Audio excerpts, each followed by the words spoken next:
right, you guys, so I'm going to start off just with what I know about second order linear homogeneous ODEs. It's a mouthful. What I know that makes it second order is that my highest derivative here is 2. Okay, that's what makes it the second order. What makes it linear is that I'm using constants, not that I'm using, that there are constants as the coefficients. Okay, that's what makes it a linear part. That's the linear part of it. And then the last part of it, the homogeneous part of it, that's because when we add up the original function and then the next two derivatives, it's going to be 0. Okay, so when we add up all those derivatives, it's going to be 0.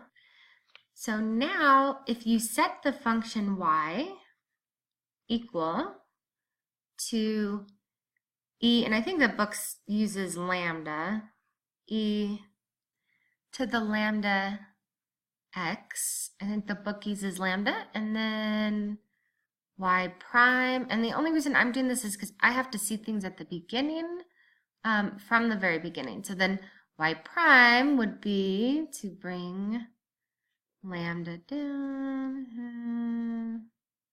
lambda x still here with the product rule. Oops, sorry guys.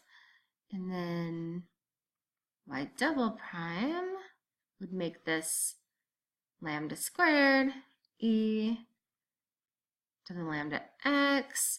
But anyway, once you put this back in and you can take this out, you end up with our kind of general form that we use because we are using constants. So our general form here, if we take y of, and remember we're using x here, y of x, well, it's a terrible y, equal to, then you have your first constant times this, plus the solution for that one, plus the solution to the second solution, because it's to order. If we take those two solutions, plus each one's a solution, times a constant, you will still get a solution.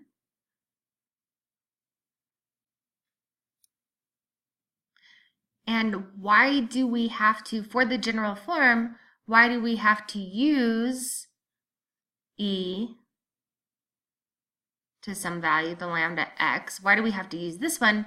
Because this special function, you are always going to have this piece of it, even when you take the first derivative or the second derivative. And as long as you have that, you can factor it out. And if we're multiplying by our constant, it'll always work. So that's why we need this general formula to solve up here to find our solutions. And then we can get a more specific answer when we have the initial values, because what we're looking for is when it gives us a value of, say, y at 0, right? That's going to be the height of what point we're looking at. And then when we have y prime of 0, that's going to give us the slope of the initial value that we're looking at. And those are the two things where we're going to use this specific general formula. That's like an oxymoron, isn't it? We're going to use this general formula, make it more specific by using those two initial values to make it meaningful in the real world problem. And hopefully after I did all of this without reading anybody's information because I wanted it, I didn't want to have any other input like the module was saying, and we can see like how much new information we can get. So I'm really interested in getting this done and then reading what all of you guys did and seeing how close I was or if we learn any new information, or if anybody thought about it differently. But the second part of this, of course, I hope I answered the first two pieces of this, and then the last part of it was to do that practice problem. So I chose 2.2, number 28, and here is the original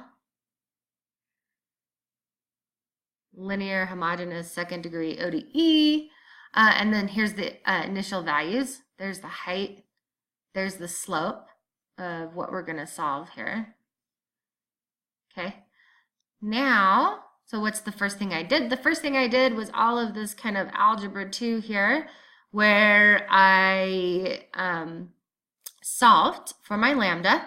And so I started off here, set it equal to 0, factored, you know, all of that fun factoring here, solved it for 0 here, and then these are the lambda values that I'm going to put back into the general form of the equation.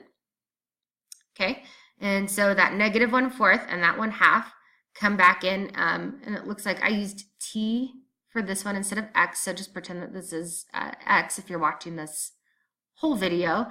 And I just, instead of lambda there, I have negative 1/4 from the general formula, so making it specific to these initial values. And then over here, instead of lambda, I have half, because those are the two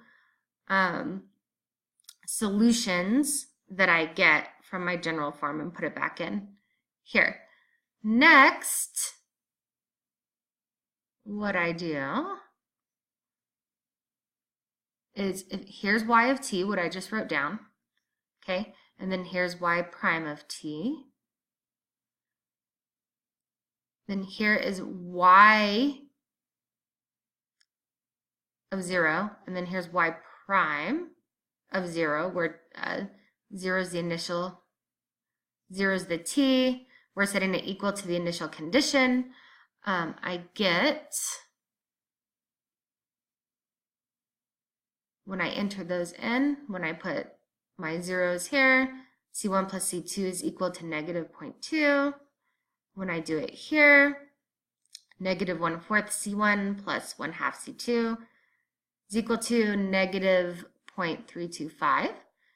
Now I just substitute, do all of this work. I changed it to fractions, it's easier for me, but then changed it back to decimals when I had to add, after all my substitution, when I were adding these back together to find C1, just changed it back into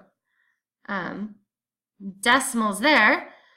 So here I have C1 and C2, solved for those. Okay, and then back into YT,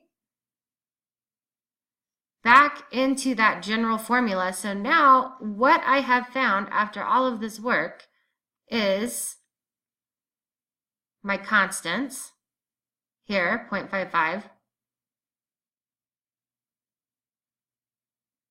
and it was negative 0.75. That's why I'm subtracting there, C2.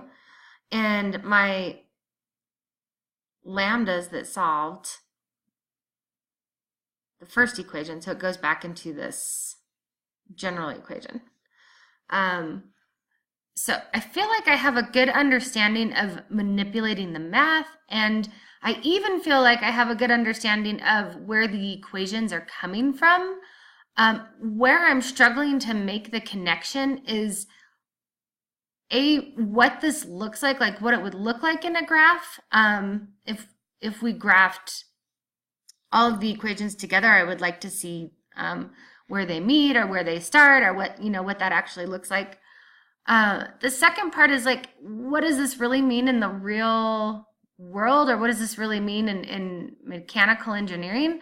I would love it if somebody could step by step tell me what that is, because I feel like I'm just manipulating the equations, and at least I'm understanding where they're coming from, but I'm not sure that I'm seeing the application of it, which it seems like from reading the book is one of the really important pieces of this. So it's getting late. I hope this touched on everything so that we can have a meaningful conversation. and I hope everyone's week is going well.